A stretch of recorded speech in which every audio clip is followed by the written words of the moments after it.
Buenas noches, tayo ay magluluto ng ginisang hipon at iyon nakita ko sa ref.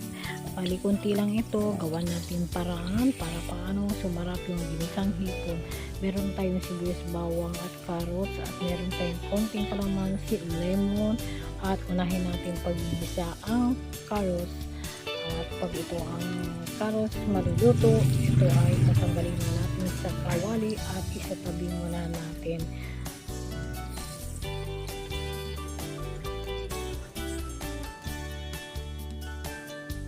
Sibuyas puti,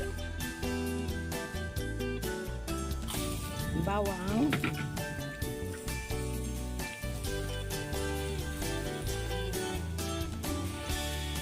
ang hipon gigisahin. Napansin nyo hindi masyadong mamantikain ang ating niluto dahil ito ay butter lang nilagay natin. Timplahan konting asin,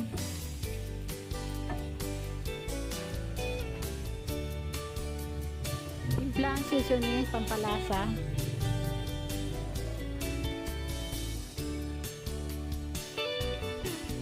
pigaan ng lemon, kalahating lemon,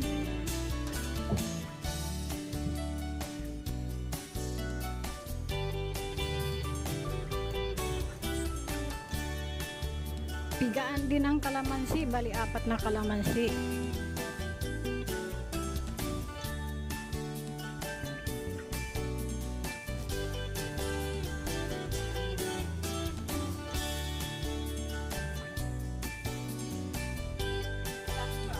Pamintang basag,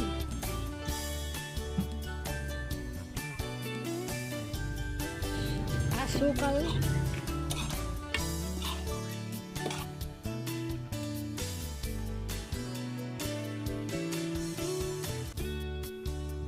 ketchup,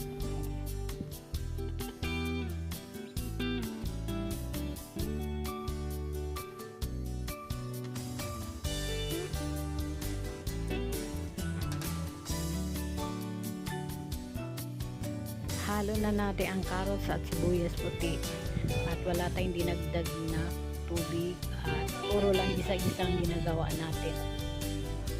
Luto na. Thank you for watching. Huwag mong kalimutan mag-subscribe para lagi po tayo update sa ating bagong niluto. Ito ay si Beng.